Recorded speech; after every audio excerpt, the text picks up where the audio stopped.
Assalamualaikum warahmatullahi wabarakatuh. Saya Aditya Irfan Junianto dan juga di sini ada teman saya Yonatan Susanto dengan NRP 23. Saya NRP 12. Kemudian disusul dengan Muhammad Fitriansyah Baihaqi NRP 26. Nah, di sini kita akan membawakan teori basis data lanjut mengenai basis data klien satu server yang diajarkan oleh Bapak Rengga Eskom OCE. Pada kali ini pokok bahasanya mengenai ada pendahuluan, kemudian ada arsitektur client server, kemudian yang ketiga ada pengaksesan query pada basis data client server. Jadi kemudian tujuan ini diharapkan setelah mempelajari materi dalam bab ini, mahasiswa diharapkan mampu memahami konsep basis data client server, kemudian mampu untuk memahami arsitektur client server, kemudian mampu untuk memahami pengaksesan query pada basis data client server dan bagaimana perangkat lunak client server.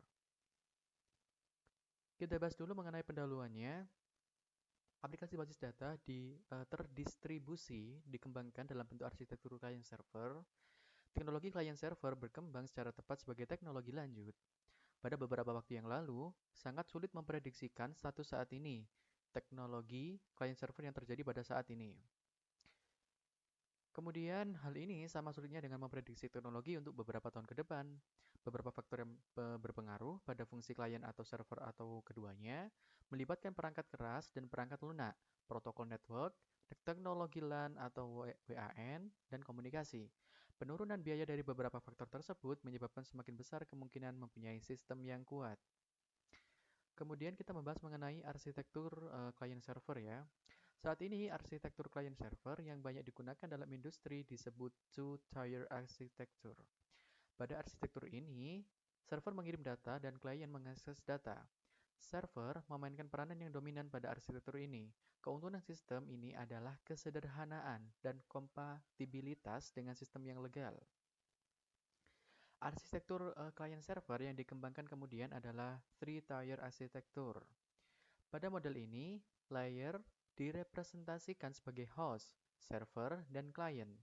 Server memainkan peranan sebagai penengah dengan mengirim aturan bisnis atau prosedur atau constraint yang digunakan untuk mengakses data dari host.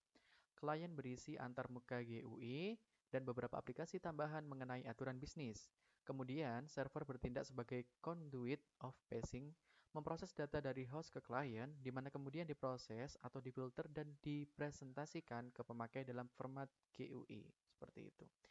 Kemudian di sini juga ada antarmuka pemakai, aturan, dan pengasihan data bertindak sebagai three tiers. Klien biasanya dihubungkan ke server melalui LAN dan server dihubungkan ke host melalui WAN. Kemudian di sini juga ada klien melakukan remote yang dihubungkan ke server melalui WAN juga. Sistem ini sangat cocok untuk perusahaan besar, di mana basis data terpusat dapat disimpan dalam host dan biaya pembangunan LAN dan WAN dapat diatur dan dioptimasi menggunakan teknologi yang baru untuk setiap bagian yang berbeda dalam organisasi. Kemudian masuk ke dalam pengaksesan query pada basis data client server. Bagaimana membagi fungsi DBMS antara client server dan server tidak ada ketentuan, sehingga banyak pendekatan yang berbeda ditawarkan. Satu kemungkinan adalah memasuki fungsi dari DBMS terpusat pada level server. Sejumlah DBMS relasional menggunakan pendekatan ini, di mana SQL Server disediakan untuk klien. Setiap klien harus menggunakan query SQL yang tepat dan menyediakan antarmuka pemakai dan fungsi antarmuka untuk bahasa pemrograman.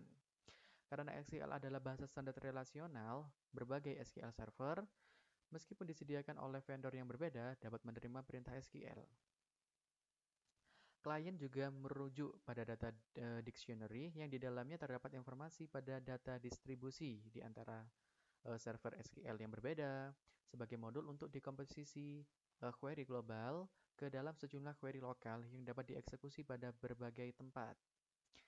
Interaksi antara klien dan server selama pemrosesan query SQL adalah sebagai berikut. Pertama adalah klien melakukan parsing query pemakai dan memecahnya ke dalam sejumlah query independen untuk setiap tempat. Kemudian, setiap query tersebut dikirim ke server yang sesuai. Setiap server memproses query lokal dan mengirim relasi hasil ke klien. Kemudian, klien mengkombinasikan hasil subquery untuk memproduksi hasil dari query asal yang dikirim. Pada pendekatan ini, server SQL juga disebut Transaction Server atau Database Processor atau DP atau Backend Machine. Sedangkan klien disebut Application Processor atau AP atau Front-End Machine. Interaksi antara klien dan server ditentukan oleh pemakai pada level klien atau melalui modul khusus pada DBMS klien yang merupakan bagian dari paket DBMS.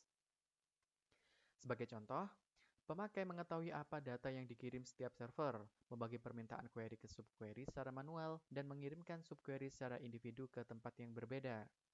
Tabel hasil dikombinasikan secara eksplisit dengan query user pada level klien. Alternatif lain adalah mempunyai modul klien yang melakukan kegiatan di atas secara otomatis. Dalam DBMS yang banyak digunakan, model perangkat lunak dibagi ke dalam 3 level. Yang pertama adalah perangkat lunak server, bertanggung jawab pada manajemen data lokal, kebanyakan sama dengan perangkat lunak DBMS. Kemudian kedua adalah perangkat lunak klien bertanggung jawab untuk fungsi distribusi, mengakses informasi distribusi data dari katalog DBMS, dan memproses semua permintaan yang membutuhkan akses ke lebih dari satu tempat. Hal ini juga ditangani semua antarmuka user juga. Kemudian yang ketiga adalah ada perangkat lunak komunikasi. Biasanya dihubungkan dengan sistem operasi terdistribusi, menyediakan primitif komunikasi yang digunakan oleh klien untuk mengirim perintah dan data ke tempat yang berbeda sesuai kebutuhan. Hal ini bukan bagian yang terpenting dalam DBMS, tetapi menyediakan primitif komunikasi dan pelayanan yang esensial. Kemudian, klien bertanggung jawab untuk membangkitkan eksekusi terdistribusi untuk beberapa tempat server, suatu query atau transaksi, dan untuk melakukan supervisi eksekusi terdistribusi dengan mengirim perintah ke server. Perintah ini termasuk query lokal dan transaksi yang dieksekusi selain perintah untuk mengirim data klien atau ke server lain. Fungsi lain dikontrol oleh klien atau di koordinator adalah menjamin konsistensi dari copy replika dari item data dengan teknik concurrency control distribusi atau bisa disebut dengan global. Klien harus menjamin transaksi global atomik dengan membentuk global recovery jika tempat yang dimaksud gagal. Satu fungsi yang dimungkin dari klien adalah menyembunyikan detail distribusi data dari pemakai, yang memungkinkan memakai menulis query global dan transaksi seperti basis data yang terpusat, tanpa harus menentukan tempat di mana data dirujuk dalam query atau transaksi berada. Properti ini disebut distribution transparency. Beberapa DBMS tidak melakukan distribution transparency, sehingga pemakai harus berhati-hati terhadap distribusi data secara detail. Kemudian di sini juga kita mempunyai ringkasan di mana yang setelah beberapa hal yang barusan kita bahas. Yang pertama adalah konsep arsitektur client server berhubungan dengan basis data terdistribusi. Kemudian yang kedua, arsitektur client server yang dikembangkan saat ini menggunakan three-tier arsitektur, di mana terdapat 3 komponen utama yaitu host, server, dan client.